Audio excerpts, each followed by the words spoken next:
Oh, hello, and welcome to Natural, the seductive myth of nature's goodness. I'm going to be talking to Professor Alan Levinovitz, who I think you can see. He's right there. Yeah. Um, uh, Alan is a professor of religious studies. His speciality is Chinese philosophy. He's a philosopher, and he's based at the James Madison University in Virginia, in the US. It's our first international interview. It's all very, very exciting for this year's, as if we're going to do this every year digitally. Who knows? Who knows? But as part of Digital, also James has really kindly agreed to be interviewed, and we're going to be talking to him about natural, the seductive myth of nature's goodness.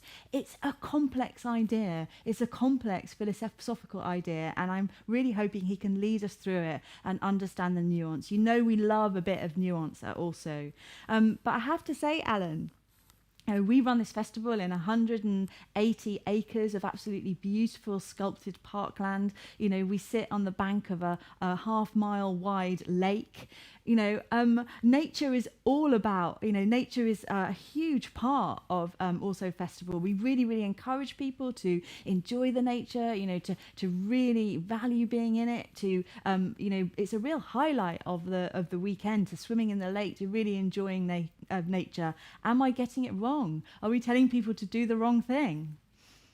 I don't think so at all. I mean, the first thing I would say, if I want anyone to take something away from my book, I mean, I'm a person. It's nice since we're traveling internationally, I can show people. I don't know how well it shows up, but I love nature. I have plants in my window. We can see the Many plants. plants. We can see the plants. Yes, good. I keep many natural things on my shelf, like these fossils and rocks. I can't show them all to you. So I love nature.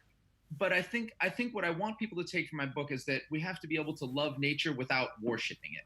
That's the idea, that if something isn't purely natural, that doesn't mean it's inherently worse. So you said also it's a park, right? And you were telling me earlier it's designed by someone, right? Yeah, it's designed by Capability Brown, who was sort of one of the leading sort of landscape architects. So he kind of made the land look like kind of well, it's made to look like an ideal of heaven, Arcadia, that was based on Virgil's writing. Yeah. And there we have it. And it's not, and I guess that it's not any less pure for the fact that there is some art in the place that you are. So I think that's the idea, that we can't use natural as a kind of synonym for holy, which means that any departure from it is somehow less pure or impure. There's nothing less about a park that has the hand of man in it, if you will, which all parks do. Okay, so you said there that we must learn to value nature without worshipping it. Tell me about this word, worshipping it. What shouldn't we be doing? Well, so what I realized is a lot of people treat nature in the same way they might treat a monotheistic God. So they think of nature as perfect, intentional, right? So do what nature intended. I believe there's even a British store I came across at one point called "What Nature Intended" or something like that. So it's perfect, intentional. It wants you to do things, and original, right? It gave birth to everything. And so for a lot of people, when they see something departing from its natural state, they think of it as almost a departure from a divine law or a divine pattern. And that's what I want people to get away from. I don't want them to look at sexuality and think to themselves, is this natural? Then it's good. Is this unnatural? Then it's bad. That's what I want people to get away from. And that's what comes with nature worship. Okay, I think I understand, and we're gonna go through this in more detail. I think you mentioned sexuality there. You also talk about childbirth in the books. I'm not taking on either of those subjects. I'm going to stick with food and farming, and a little bit of natural healing. I think that's what we're going to try and get some of these ideas out by talking about those subjects. But but I think one of the big questions I wanted to ask you is in your opinion, is how to live more naturally a universal question? Is it something that we've always been asking ourselves, or is it something that we're asking ourselves now? I was quite surprised to find, as someone who's sort of trained to not project cultural assumptions onto other times and places, I was really surprised to find that this idea of naturalness is pretty ubiquitous. So in Chinese, ancient China, which is my own area of specialty, there's something called ziran, which means self-so or organic, that which is so of itself. And that word is translated as natural. And there were many people in ancient China who believed that things were so of themselves were inherently better. In Greece, you have ideas of a sort of past natural paradise. So the Garden of Eden myth, right? The idea of a place designed sort of by a creator that is holy and perfect, that humans then fall from through their own sinful actions, often technology. That idea is really widespread culturally and across history. Yeah, okay. And I think you say, I say in your book that, if you're not constantly striving to get back to that idyllic state, that you kind of can feel that you're almost failing as a human, which really struck a chord somehow. Yeah, absolutely. And that, I'm sympathetic to it, right? I mean, here we are on Zoom, for heaven's sake. There's a way in which technology is very alienating. I don't understand how Zoom works. I do understand how the plants in my garden work. And I think in a way, the more distant we are from the objects that we use and the food that we eat, the more we feel a desire to connect to a narrative of production and of consumption that we understand. And naturalness provides that narrative. And so I don't think we want to lose sight of how valuable it is to feel connected to things and feel like we understand where they came from and how they work.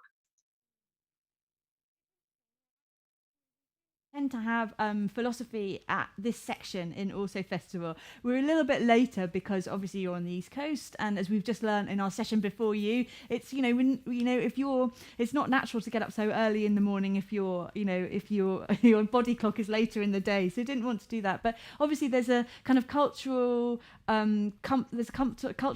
comfortableness with sort of big ideas, philosophical ideas on a Sunday in the UK because of the kind of Christian background to the UK. And it's interesting, I think in your American title you have faith in the title, and you're a professor of religious studies, so you're a good person to ask this. Why can't we have faith in nature as a form of spirituality? Increasingly an atheist country, we increasingly have atheist views, and what's wrong with using nature as a form of spirituality? We need spirituality. Isn't it a nice fix?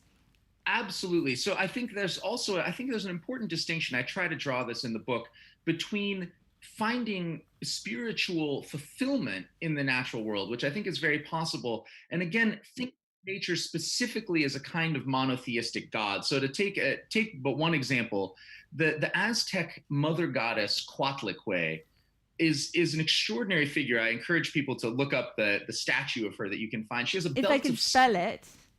It's COACT COATLIQUE. So that's how it's spelled. And if you check out an image of her, she simultaneously gives life but also takes it away. She has skulls on her and snakes, but also she is revered as the goddess of childbirth. And so there's nothing wrong, and in fact a lot right, I think, about seeking spiritual fulfillment and seeing spirituality in nature. The problem is thinking that naturalness is synonymous with goodness or holiness. So that's specifically what I mean by worshiping nature. So you can find spirituality in nature, but we shouldn't look to nature as the measure of what is good. Sometimes unnatural things are better, and sometimes they aren't. And that doesn't foreclose on finding spirituality in nature, but it does foreclose on worshiping it.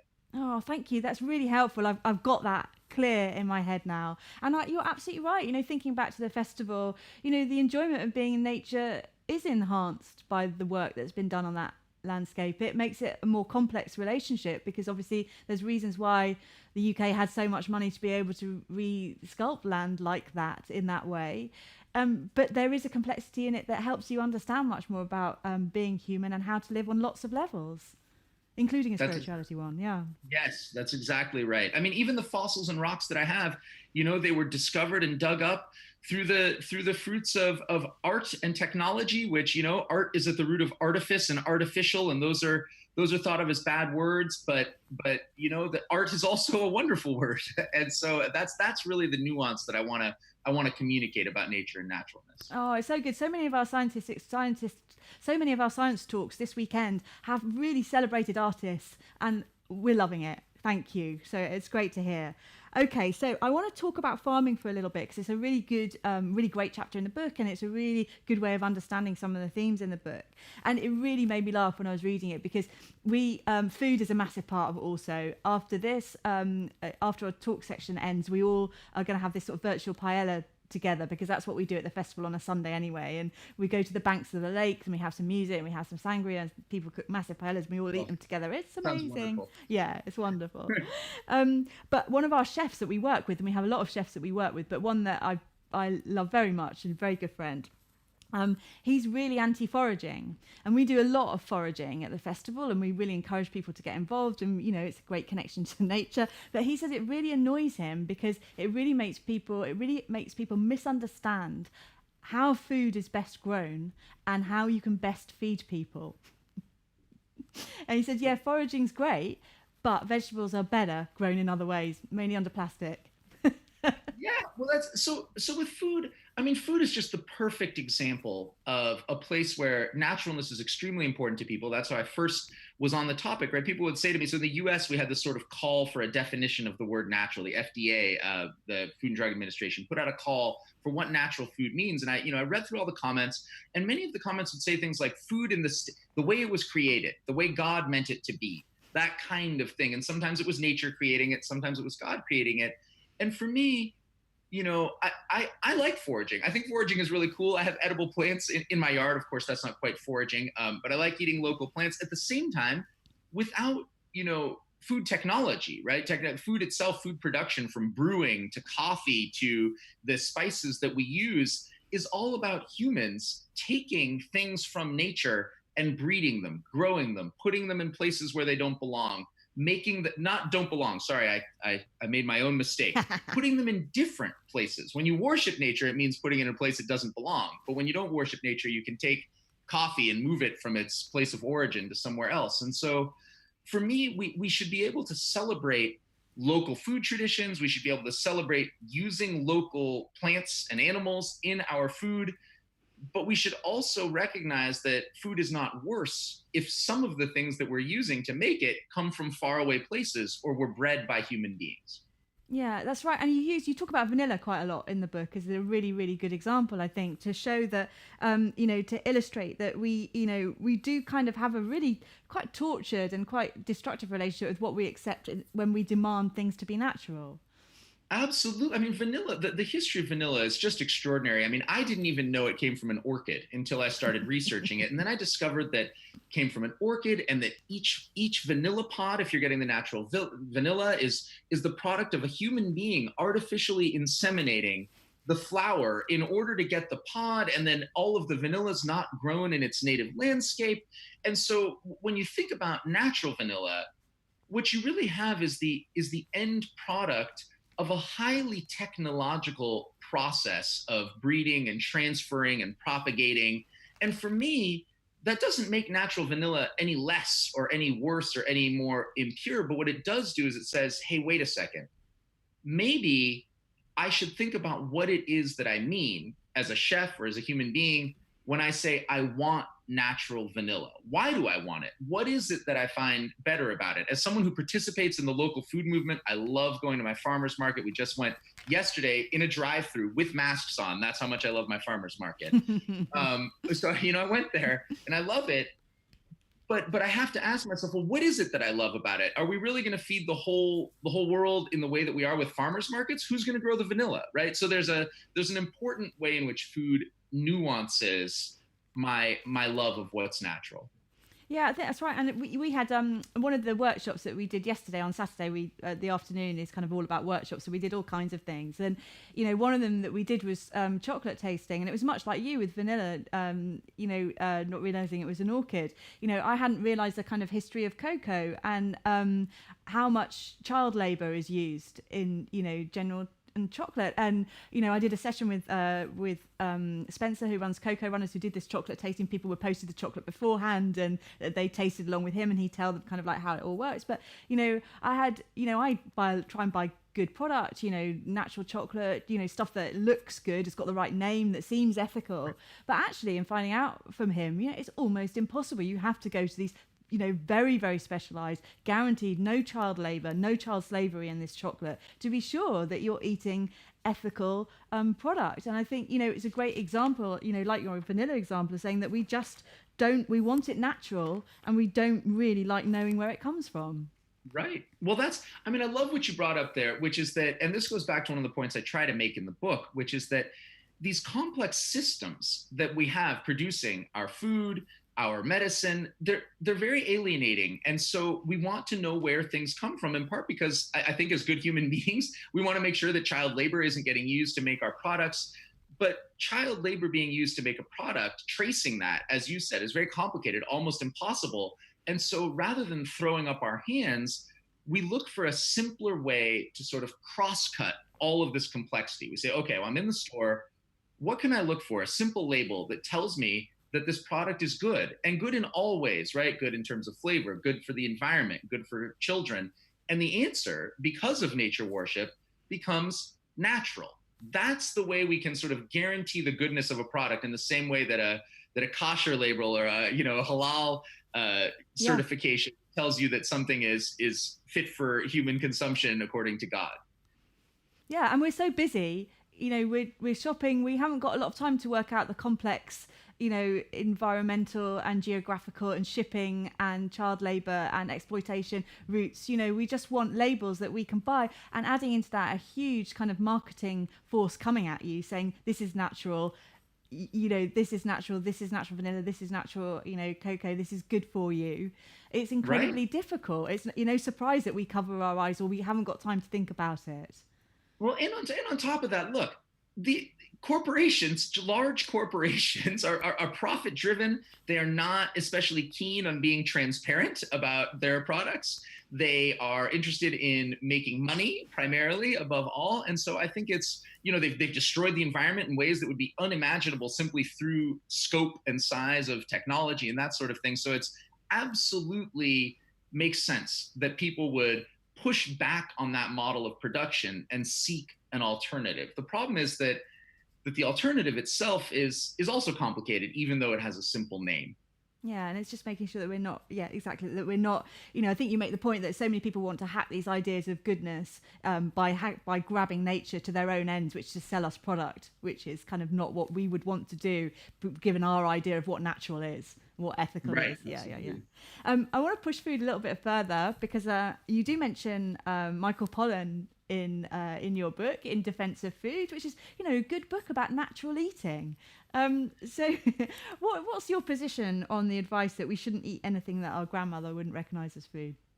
Well, when the time comes that I am as famous as Michael Pollan and people are asking me for simple words of advice, I think it's not a bad pithy expression to correct the kinds of excesses that Pollan sees in eating around him, right? So if you want simple rules, it's not horrific, but it doesn't capture, I think, what Pollan wants to capture. Again, if you think about international cuisine, for example, so I was just in London visiting some relatives. I have relatives in London, and it was just some of the best Indian food I've ever had. It was incredible, and it was served as a burrito.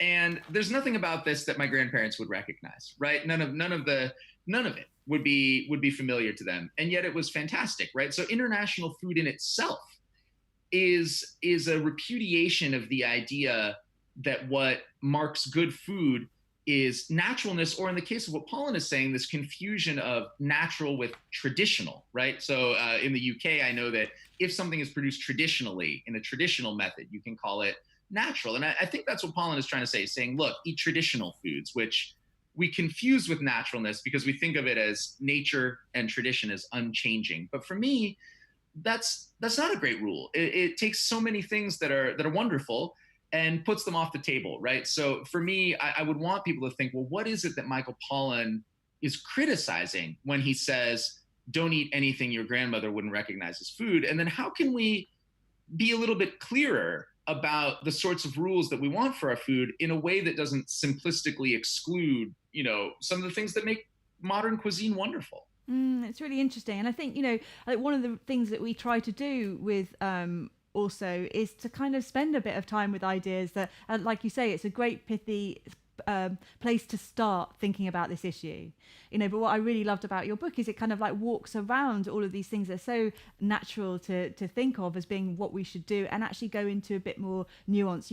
We've got some time, we're at the festival, the people who are here are very interested in ideas. It's a great chance to read your book and perhaps rethink, okay, what are we thinking? Are we being manipulated? Is this exactly the right advice for us? And how can we think beyond in terms of how we want to react with food? And there's Pollan, not to sell someone else's book, but his first book is on gardening and naturalness, and it's just tremendously brilliant. And one of the things that he does in that book, in a way that he doesn't in Defense of Food, is walk on this strange liminal border that gardens create between naturalness and unnaturalness, and the way in which we simultaneously want to invite nature in, but also understand that we want to control it. And that tension and that paradox is I think the sort of opening ourselves to it and being honest about it is the only way that we can really understand our role in the world and in our own communities. I think that's right. And, it's really interesting. You talk a lot about the book about kind of small initiatives where, almost like you talk about these really, really beautiful farms where, people live such incredible lives on farms that create a small amount of excellent product and, almost self-sustaining. And one of the sessions that we were going to do was on how to eat for planetary health. So, how do we feed all of the planet, well and healthily. And I was talking to him about some of these farms that you mentioned and kind of like how beautiful they are, and he's kind of saying, yeah, but they're like Disneyland. It gives us an unnatural idea of how we can feed ourselves en masse, and how we can feed the planet, and these ideas get lodged in people in terms of their desire for how we want and become dissatisfied with food under polytunnels, or how we get it, and it's problematic. Absolutely, it is, and it's also, it's a form of privilege, and this is something I talk about in the book too. But I mean, the farmers market is expensive. It is expensive, and in the same way that I don't know if you have Target in the UK, similar things, yeah. Yeah. So I can't afford a handmade $6,000 desk, but I can afford a $400 nicely but factory made, well-designed desk. And so all of a sudden, industrial scale manufacturing makes, really beautifully designed products something that I can have in my home. And in the same way, food production puts foods in the mouths of people who wouldn't otherwise be able to afford it. That's really important to understand. And it's also important to understand that you don't have the kind of sharing of cuisine, which is something as someone who's an avid home chef, that you would have if you focus solely on local cuisine. There's just no way to get Thai basil or kaffir lime leaves. And if I want to cook Thai food, I need my kaffir lime leaves and I need my Thai basil. And those are unnatural, right? They don't appear here in Virginia of their own accord. And so again, right, there's a balancing. What do we value? Well, we value naturalness, but we also value being able to appreciate the cuisines of many cultures. And those two things are not compatible. So there has to be a give and take. Yeah. We went for dinner at the professor who specializes in how to feed the planet, for how to eat for planetary health, and we had really beautiful bean soup. So we learned how we could feed the planet. It was absolutely gorgeous and so different to going to people's houses generally. Yeah. Food is really interesting. Sorry, Alan. No. Legumes are a great way to feed the planet. Yeah, yeah, absolutely. But I think it's right. I think it's less about the romanticism of, all going to set up a small farm where we can feed ourselves, organically, because it's privilege. It's too privileged. It's too far out of route. It's lovely to visit. We had Danny Dorling yesterday talking about the slowdown and the great acceleration in life. And he was saying these are great ecotourism places. These are fantastic places to go to be inspired, but they, like you say about Michael Pollan and the garden, there are places where you're between natural and unnatural. Doesn't make them any less brilliant. No. And we can have all of these things too. I mean, the other thing that really drives me nuts is when I was researching this book, there's sort of these technophiles who are the opposite of the natural people. And they're like, no. What we need to do is control everything, right? It's Jeff Bezos with some planetary colony where everything has been engineered. And that's not, salvation does not lie that way either. In my opinion, I think we can have a sort of beautiful patchwork of local farms and farmers markets and vegetables you grow in your own garden. And also, the Netherlands growing enormous greenhouses filled with non-native plants. And we can have all of that. And it's going to be different depending on the country and the community, right? What we want to avoid is a kind of one size fits all solution, whether that's industrial technology or whether that's drilling down and only having local, right? I think the answer, such as it is going to be a wonderful motley combination of all of the ways that we have of producing things. Yeah, no, thank you. I'm really getting a clear picture. I'm going to go to a couple of questions before we leave food. Yes. One of them is from Ellie. Hello, Ellie. Thank you for your question. And she says, Alan, where are the boundaries of what is okay or beneficial regarding synthesis of growing meat? Do you know what? Growing meat has come up in 3 or 4 talks over the weekend. And how will synthesis of food affect economies and people who depend on more traditional food production? I guess you kind of answered some of this, and then finally, I think it's a great question. I mean, one of the things that I wish I saw meat, synthetic meat producers thinking about more is the livelihood of people that don't produce that kind of meat. And so that's one of those values that's not neatly captured by the natural unnatural distinction. And so that's something that needs to be focused on. We also need, as always, to make sure that foods are safe. At the same time, there are people who celebrate animal rights. There are scientists who talk about carbon production with industrial meat production, and also even just with meat production in general, who will say to you, no matter what, it's going to be better if you can make your meat out of legumes, or if you can synthesize it in some way, than if you make it out of animals. And what I'd like to see personally is stakeholders, if you will. That's a gross term. I'm sorry, but I did a corporate talk the other day, and it's and their vocabulary got into my mind. What I want to see is the people that care about this stuff all sitting down at a table together and saying, hey, look, this is why I believe my form of meat, whether it's synthetic or non-existent, if you're an animal rights activist, this is why I think this is best. And I believe, though I don't know, that the answer, and this may not be satisfactory, is going to be different depending on the community. There are going to be some areas of the world or where people really love a particular kind of meat, and they're never going to let that kind of meat grow. They have a tradition of growing it. And there's going to be other places in the world where they don't have that, and they're going to be fine with some other synthetic version of meat. And so I'd really like us also to be alive to the possibility that there isn't a one size fits all answer to the way in which we ought to make meat. Yeah, and again, we went to a professor's house who, looks at feeding the world, and he gave us a really beautiful bean soup, and it was beautiful. It wasn't meat grown in a lab. Right. Kind of like what we think the future is often, very different in terms of what we want it to be or what's possible. It's Right. really interesting. Yep. Also, thank you, Ellie. Also, hello, Carl. I knew you were at the festival, but I hadn't seen you. Hello, Carl. How are you? And his question is, Alan, could we use low carbon footprint as a proxy for natural if there was no better definition? Well, I'm not sure that we could use low carbon footprint, and I'll give as a proxy for natural. Now, low carbon footprint's a great value to have, but as the scientists I've spoken with, take but one example. Let's take frozen vegetables, which are sort of poo-pooed by some people in the sort of haute cuisine community, and also people who like naturalness. Of course, frozen things aren't natural, but freezing vegetables can also preserve them. It could cut down on food waste. It can allow for all sorts of ways of dealing with vegetables, particularly in perishable foods, that can be a lower carbon footprint. So it's not always best to have foods only in their fresh state. Or if you take something different, drying beans is a great way to preserve them, canning things, jarring things. But those are further from the state of nature than their original form, if we take natural to mean unaltered by humans. And so those are really, really important examples of how low carbon footprint doesn't always align with unmanipulated. And what I'd like to see is people say, hey, I like low carbon footprint as one value that I have, but I also want to preserve local foodways. That's another value that I have. I also want people everywhere to be able to afford a variety of foods. That's another value that I have.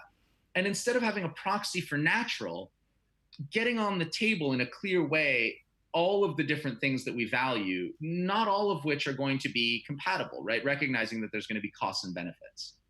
Thank you. Okay, I'm going to move on from farming and food now. It's fascinating. I'm so glad that we got to do a session on food, really look at food and farming together, because it's such an important area of interest for also and for Salon. Before we go on to natural healing, though, I just wanted to pick up on one thing that I really loved, and that was when you talk about ritual, because it was so it's been so important under lockdown that, in the UK, in London, we are allowed to go out and exercise. I know in Paris and Spain, it's been a different story. And I just really loved the point that you say that, most humans, most of us use nature to re-establish a sense of order. Absolutely. I mean, springtime right now, look, thank goodness the plants don't know that there's a pandemic. They're growing, they're alive. I can walk out and I can see the sort of the universe continuing, the forces that gave birth to me, that gave birth to life. Those are continuing to move. And there's something incredibly reassuring about knowing that the rhythm of life, even if my life is disturbed, the broader rhythms of life are undisturbed, and that inserting myself into the ritual of the seasons and seeing it happening is incredibly reassuring and spiritually fulfilling. And I'm sure a lot of people feel that way around the world. And so that's something I'm really grateful for, and it's very important. Yeah, I think we do feel it, but it's also really nice to hear from academics, people who've, given their professional careers to philosophy and Chinese philosophy and understanding of religion, to hear that we can use it to feel, more connected and more secure and more empowered to get those feelings back. It's good to be told by an expert. That's why we do some of this, Well, that's, yeah, I don't want to throw away empowerment. I mean, here in my pocket, so every day I choose a different rock or crystal. This is actually a fossil. And I put it in my pocket. That's a ritual that I do every day. And my father, who's a very skeptical man, always says to me, well, do you think the crystals work? And I said to him, well, what do you mean? He says, well, do you think they, balance your energy or anything like that? And I said, well, the reason I put them in my pocket is because of the ritual itself is the reason. And so the ritual works simply through the energy of being a ritual. And that's something that I feel like can be lost a lot when we look for, when we understand what it means for a ritual to work. So energy, rocks, crystals, sounds like we're getting very close to natural healing. Yes, indeed. Alan, tell us about natural healing. What is it, and why is it potentially a problem with our understanding of nature? Well, I always joke that I got out of religion and started doing food because I didn't want to offend people. And then I realized that in food and in healing, it's actually much easier to offend people than it was with religion before. So, I don't want to step on any toes, but I think the first thing I'd want to point out, again, as someone who does classical Chinese, I'm very familiar with Chinese medicine. And you take acupuncture as but one example. This is performed with stainless steel filiform needles. They are machined. It is impossible to get stainless steel needles this thin naturally. They don't grow on trees.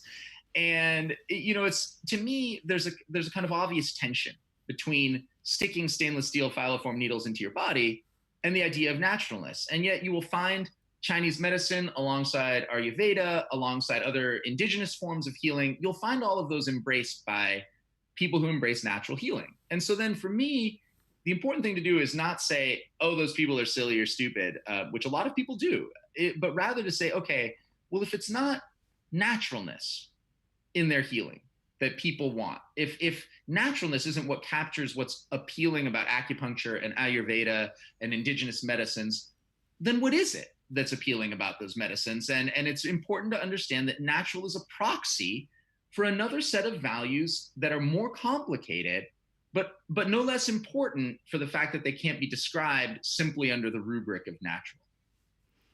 Okay. Thank you. That was really interesting. But there is, when it becomes into when it moves forward into healing illness, or when you begin to see, I think you write a lot about natural healing movement as being a rebellion against the lack of explanation of the medicine that we have. Then That's exactly right. This can be a problem for people, right? Yeah, I mean, come on, look. I mean, again, I don't know what hospitals are like in the UK, but you go to a hospital in the US, it's as if it were designed for a robot. Yeah. There's bright fluorescent lights. There's stainless steel tables. The doctors are in white lab coats. It's the only, I tell people, the only place in a hospital that's designed as if human beings, sick human beings who need to be reassured, are in it is the pediatric ward. At least there's paintings. They realize that you might be scared or sad, right? Because it's children. But the truth is, hospitals are alienating places, and medicine can be an alienating profession. The names of medicines are absolutely bizarre, like Xylotech and Xanathar. I mean, they sound like, as I say in the book, they sound like alien space lords. And this is at a time when your trust in your own body, in the world, is ruptured. And so I think what natural healing represents to many people is really a place where you can be a sick human being, not just a sick collection of cells, and that you are going to encounter a medical tradition that centers the human being in a way that our medicine, the medicine of industrial modernity, does not. And that's not to say that the medicine of industrial modernity isn't extraordinary and wonderful, and we shouldn't be grateful to it. But it's also important to keep in mind that it's human beings that get sick. And that's something that natural healing traditions are better at doing, in my opinion, than traditional industrial medicine. Yeah, and I suppose if we don't address and understand this, and as you say, then you can lay yourself open to people who can bring or seemingly bring the two together. I think you call this divine healers. And people who are kind of like trying to kind of plug this gap where Western medicine doesn't make us feel like we're being treated like a whole human, and but doesn't have the doesn't have the effectiveness. Right, and there's this is a difficult thing, because medicine is not a fault of medicine that it is like this, right? The scientific method, the need for objectivity, the need to be able to actually know whether something works, right? Does the rock in your pocket really change your energy fields? That kind of thing. Medicine needs to be sort of honest about in a scientific way. And when doctors can't heal things, or when they don't know things, they have to tell you that, right? If you say, why am I sick? And they don't know, they have to be able to say, I don't know. But we also need to recognize that space can be created for a different kind of healing that says to you, well, okay, I understand what you're asking when you say, why am I sick? You're not necessarily asking what germs got into my body and made me this way. It's a much more existential question, right? It's like Job asking, why are these bad things happening to me? And that's the kind of answer that isn't always found in a hospital room. And yet, if you're like me and you don't look to religion for guidance about medicine or healing, you're left in an awkward place where there's an enormous existential vacuum that needs to be addressed in some way. And that's where I think natural healing can really come in and help a lot of people, but also, unfortunately, because it positions itself in contrast to unnatural healing, can hurt people too if it encourages them to avoid vaccination or not get their cancer treated with chemotherapy. Those are really bad things. So I want to try to get away from that oppositional binary. Yeah, and you really do. And we haven't got time to talk about Deepak Chopra, but it is a fascinating area in the book, in how you can, when you're how you can kind of have when you are ill, you can be open to all kinds of people trying to, as you say, kind of hack this idea of naturalness to make you well, which is really fascinating. That's it's wellness is a combination of a wide variety of things, and that's something we really do need to be open to. Yeah, actually, wellness was something we really wanted to look at the festival in real life, and I think it had to do with this, huge, massive explosion of the wellness industry. Without really, I think it's like much bigger than the GMP of the UK as it was before we went in. It's an enormous industry, but what is that? And I think you're so brilliant in the book in the way that you talk about Gwyneth Paltrow and the whole idea that actually, wellness as a wellness has become something that almost seems exclusive and very difficult to obtain, and only open to people who can afford, very expensive crystals and very expensive courses, that make them have a higher level of wellness. And you call this consecrated consumption. I just wanted you to explain a little bit more about this phrase. It's just superb. Yeah, well, so if you look at traditional religious ways of distinguishing the pure from the impure, right? And you think about this again with foods, but also with health, right? Clean foods and unclean foods, something you see eat clean, but that's also a very religious way of thinking about food. If you look at the history of this, you find that unsurprisingly, purity attaches to upper classes, whether those people are born into it by blood, whether they've gotten there through some other avenue. Generally, it's by blood, but some other avenue. Purity always attaches to the wealthy. And so I think that if you look at wellness culture and you find that the kinds of things that wellness culture is recommending are expensive, either through actual money or through time, right? Do you have the time to do all these things? Think about child rearing according to wellness culture, where you have to be with your child every day or hire a nanny to be with your child every day, and you don't put diapers on them because you don't want natural, you want everything natural, cloth on them, even though cloth is unnatural. But when you see purity lining up strangely with what's very expensive or resource intensive, I think it's important to take a step back and say, okay, wait a second. Is this really objective purity, or have we gotten into something else? Is this modern selling of indulgences, right? And to me, I think a lot of the wellness industry, like any industry that's trying to monetize itself, is a modern form of selling indulgences. It's a way of making people feel like all of the money they have and the beautiful things in their home are also intrinsically good. They're holy, and by branding them as natural, you do just that. I love that. I love the idea of, as a sort of history fan, that we've kind of recreated, in this time we've recreated this indulgence industry, or the buying of indulgence industry, in our desire to, as you say, be holy and be well and kind of own wellness. We're going to have to bring it to a close here, Alan. It's gone incredibly fast.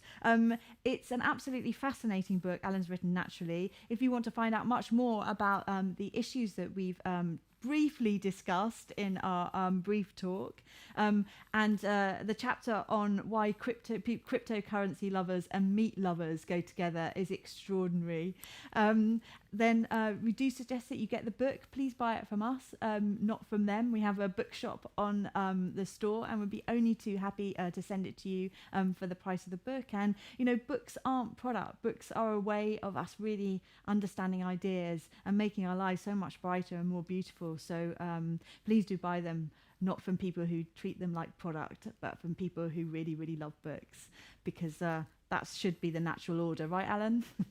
Yes, absolutely. Thank you so much for beaming in from the East Coast of America. It's been such a pleasure to talk about your really nuanced, really interesting book. I think I was a nature worshipper, and I shall continue to do so as part of my spiritual understanding of the world, but in a much more nuanced way in lots of other areas around food and food production. So thank you so much. Thank you so much for having me. It's been an absolute pleasure. Thank you, and hopefully we'll see you a little bit later for Roman and his good ancestor talk.